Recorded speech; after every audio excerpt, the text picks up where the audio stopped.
Namaste everyone, welcome to my YouTube channel, and here we are today again to show you another asana. My name is Anil and this is Pema, she is from Bhutan and we are working here together in Maldives, and today we are here to show you how to do Ustrasana. Ustra means camel. So, it is a camel pose and it is a one of the backward bending pose. To do this pose we need to sit like this, that is why we are sitting like this from the beginning. It is done while seated in Vajrasana. So, Vajrasana is the foundation pose for doing camel pose. So, if you can sit in Vajrasana, then from where we start. So, make sure when you practice this one, and if you are going to practice this one, so we are going to show you step by step, but whenever you are going to do, make sure you do not have the lower back pain, you do not have cervical, you do not have any operation in the front body, especially in abdomen or chest, and same time you are not pregnant or you do not have any hip issue also. So, these are the precautions, otherwise everybody can come and try this practice with us. So, let us start the practice. So, Pema will face this side, so you can see it properly. So, first sitting in Vajrasana. To do this pose, what we have to do? We have to stand on the knees, lower legs will remain same, just stand on the knees, and whenever you are doing it, make sure you keep not the knees together, but open the knees this much. So, knees will be hips wide open, and for beginners if it is very challenging, you can even open little more also. So, little wider than the hips also. So, that will make you easy, otherwise parallel to the knees it is the perfect gap to do it. Okay. So, as a beginners if you want to do it, so you have to stand on the knees and you can keep the foot flexed, so you can keep the toes down. So, you can keep the toes down like this. So, this is easy for the beginners to do it. So, otherwise you can keep the toes out. So, let us do once with the foot flexed.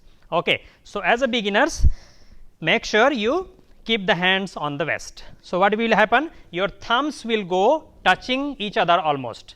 So, thumbs touching the spine or thumbs can be touching each other, fingers in the front, and once you touch this one, make sure you take the elbows back.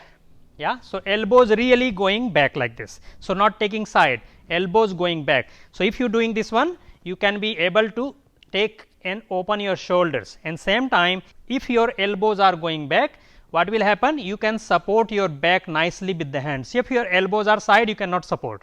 So, make sure your elbow go back and palms in your hands are supporting your spine. Okay. So, once you do this one, next thing what we have to do, whenever you go for this pose, make sure you squeeze your hip muscles. If you keep the hips loose, it is not good for your back, you might injure your back pain later on. So, make sure when you do it, elbow should go back to support the hands, and same time make sure you keep the hips tight, and if you keep the hips tight, your lower back will be safe to do it. Okay. So, when you do it, then what you have to do? Now, from here we will go back. So, first what you have to do? You have to lift the chest up. So, you see lifting the chest up, go lift the chest up, keep the hips tight and lift the chest up, go back more, Pema can go more. Yes. So, if you can go this much, this is okay for you for the beginners, and if you think you can go more, keep squeezing the hips and you can go more, and you can push then lower back forward also little bit.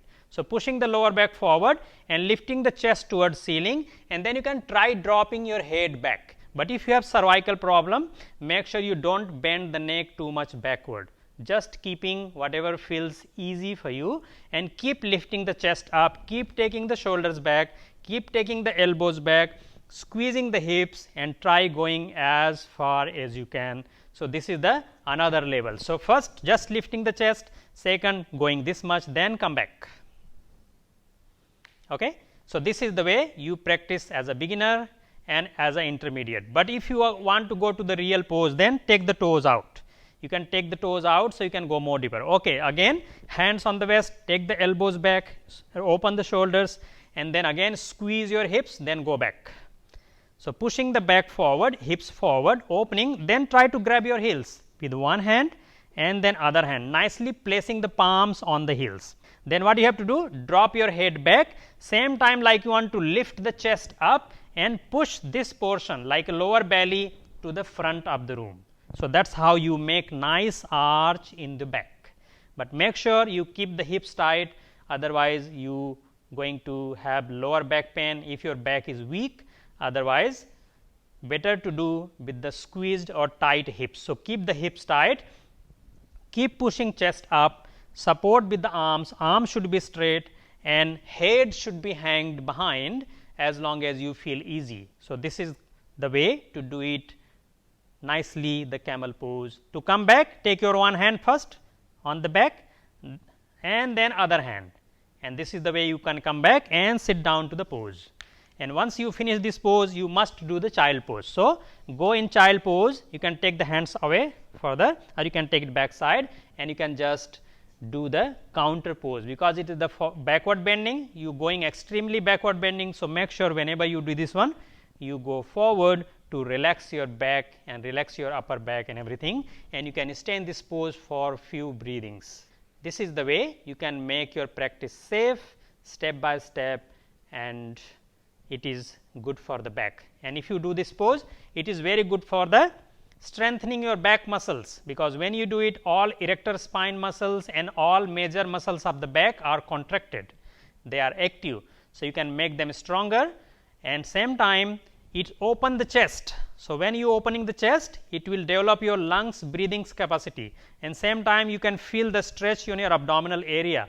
So, it is good for your like obliques, rectus abdominis muscles to stretch them, and same time it is good for toning up the abdominal organs, digestion system or all the organs inside, and same time good for shoulders if you have shoulder pain, because you have to take the shoulder back. So, this is very good for whole your spinal cord, spinal vertebrae, and good for back pain practices. And if you do this one regular, you will not have the back pain, but make sure if you are having the back pain right now, you do not practice, then better you do easy poses. Once your back pain is better, then you can go for this pose. All right, Pema, come back. So, this is the way how you can do Ustrasana step by step safely without having so much trouble and without injuring yourself. So, this is the way step by step you can go for it. If you have any question, you can put in the comment section, and if you want to do another asanas or any asanas, you can just comment there and message us. We will try to make another video step by step how you can go for those poses. So, thank you for this video and thank you for Pema to showing this practice to you, and see you in next video. Thank you. Bye bye.